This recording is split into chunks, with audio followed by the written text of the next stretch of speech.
च्या दिवशी मामा आप्पाच्या वाडीला जायचं. तिथेही मामांचे भरपूर भक्त होते आणि त्या भक्तांपैकी एक सत्तोप्पा शिंगाडी एक मामांचा भक्त होता. मामांना घरी घेऊन जायचं, येता सांग मामांची सेवा करायचा. आणि एक दिवस असा प्रसंग आला मंडळी, 3-4 वर्ष लग्नाला झालं होतं सत्तोप्पा शिंगाडीच्या कुटुंबाला, पण मुलबाळ नाही. आता जुनी लोक मंडळी, भोळी बाबडी जनता, देवऋषीकडे जायचं देव पाहणं, आणि ते देवऋषी लोकांची फसवणूक करणार. आणि आजही मंडळी अशी लोक आहेत आणि आपण भुलला जातोय मंडळी. अरे साक्षात जगाचा मालक इथं आलाय, इथं सेवा करा, देवाकडून मागणं मागून घ्या, तशी सेवा करा. नशिबात नसलेली गोष्ट सुद्धा मामा मिळवून देतात मंडळी, लक्षात घ्या. त्यावेळेस मंडळी एका देवऋषीने सांगितलं, अरे करेवा करा म्हणजे गाभण मेंढ्याना तिला कापा, तिचं पिल्लू त्या काळ्या जादू समोर करेवा समोर पुरा, बघ तुला मुलबाळ होते. आणि मंडळी भर अमावस्याच्या दिवशी हा कार्यक्रम करायला सांगितला. आणि मंडळी त्याच दिवशी गाभण मेंढी आणली, पै पाहुणे जमवले, शेजार पाजार सगळी बावखी सगळी जमा झाली. आणि माझ्या देवाला कुठं कळलं, तळावळ कळलं. का जगात काय चाललंय मामा सांगायची, मला सांगायची गरज नाही. मामाने विचार केला, अरे माझा भक्त चुकीचा मार्ग अवलंबतोय आणि हे जर त्याच्या हातून घडलं तर त्याच्या हातून पाप होणार. कुणाला कळलं? माझ्या देवाला कळलं. अरे आपल्या भक्ताच्या हातून पाप होऊ नये म्हणून माझा देव चालत आला भक्तासाठी मंडळी. आणि खरोखर मंडळी तुम्हाला सांगतो, अरे भक्ताची आठवण काढणारा कलियुगातला कोणता देव असेल या जगाच्या पाठीवर फक्त बाळूमामा. आणि खरोखर मंडळी भक्ताची आठवण काढतोय देव. फक्त तशी सेवा, तशी भक्ती करायची. पापणीला पापणी लवस सुद्धा देव हजर होतोय मंडळी. असा कलियुगात कुठं देव सापडणार. त्यावेळेस मंडळी काय झालं, मामा तिथं हजर झालं, शिंगाडीच्या घरी आलं. अरे शिंगाडी, अरे कुठं हाय? शिंगाडी घरात नव्हता. पै पाहुणे सगळे शेजार पाजार सगळं बाहेर आलं. मामा बोलायला लागला, अरे तुमची तोंड काय शिवल्यात का? एवढ्यात प्रसाद बांधलेल्या मेंढीचा ब्या ब्या असा 2-4 वेळा आवाज आला. शिंगाडी पळत पळत आला आणि मामा बोलायला लागलं, शिंगाडी अरे त्या मेंढीला काही चारा पाणी दिला का नाही, का ओरडते? शिंगाडी गप्पच. मनामध्ये विचार चालू होता, ह्या टायमाला मामा आता यायला नको हवं होतं, पण मामा आलं. अरे मुक्या प्राण्यावर लेकराप्रमाणे जीव लावणारा, माया लावणारा कलियुगातला संत देव म्हणलं तर फक्त जगाच्या पाठीवर फक्त बाळू मामा.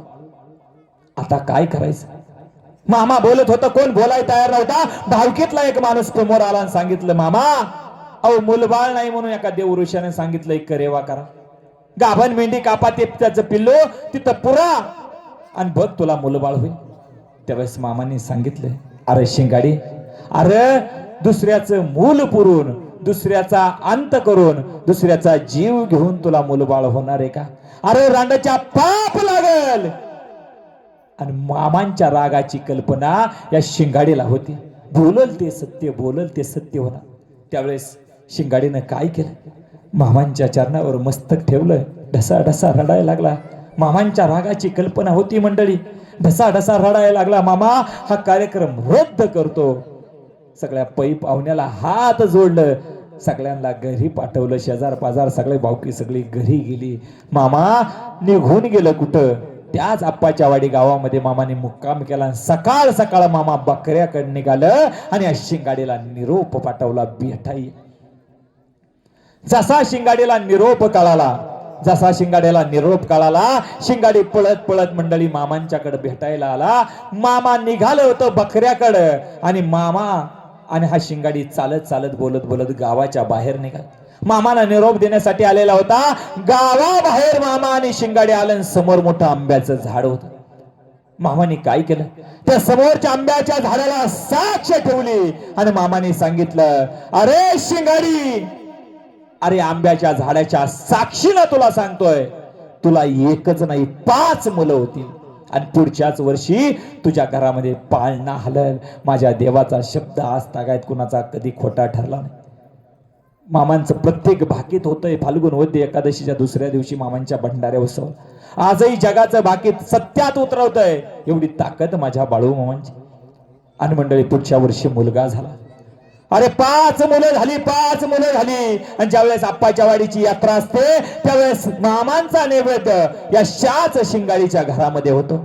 आणि एक दिवस मामा आणि शिंगाडी बकरी चारत होतं आणि माझा देव मामा काय बोलायला लागला.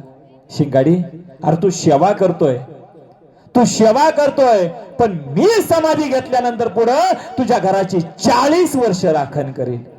लक्षात घ्या, देवाची सेवा केल्यानंतर काय अधिकार, काय अधिकार. अरे पुढच्या 40 वर्ष मी तुझ्या घराची राखण करीन मामांनी सांगितलं. आणि त्याच वेळेला मामांनी सांगितलं तसंच घडतंय. आजही कुटुंब सेवा करतंय आणि दर अमावस्येच्या दिवशी हेच शिंगाडीचं कुटुंब पंढरपूरला जाऊन चंद्रभागेचं पाणी आणून हालसिद्धनाथांना स्नान घालण्याचं काम आजही सेवा करतंय मंडळी.